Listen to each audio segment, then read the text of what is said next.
Баршаңызға сәлем. Бүгін сіздерге дүкеннің паштетінен кем түспейтін үй жағдайында табиғи өнімдерден өз қолыңызбен паштет жасауды көрсетемін.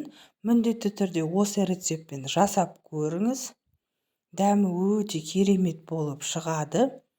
Егер де менің видеом ұнап жатса, менің каналыма тіркеліп, лайк, коммент қалдыра кетіңіз.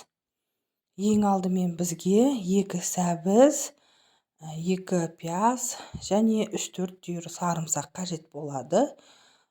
Бауырды сиырдың немесе қойдың бауырын пайдаланыңыз. Бауырыңызды алдымен сыртындағы пленкасын алып тастап, жақсылап турап дайындап қойыңыздар.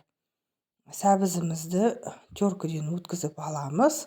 Содан соң пияз бен чесногымызды турап, қызып тұрған табада қуырып аламыз.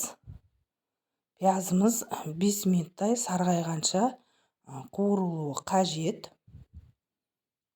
Мінекей сарғайды. Содан соң сәбізімізді салып, тағы да 5 минут қуырамыз. Сәбізіміз қуырылғаннан кейін бауырымызды салып, үстіне өзіңізге ұнаған дәмдеуіштерді қоссаңыз болады. Мен тұз бен қара бұрыш, қызыл бұрыш қостым. Осылай өзінің буында оттың астын баяу қойып, 15-20 минут пісіріп алатын боламын. Осы бауырымыз піскеннен кейін, оны егер де блендер болса, блендерден өткізіп алыңыз. Егер болмаса, ет тартқыштан шайнатып алсаңыз болады. Осымен біздің паштетіміз дайын.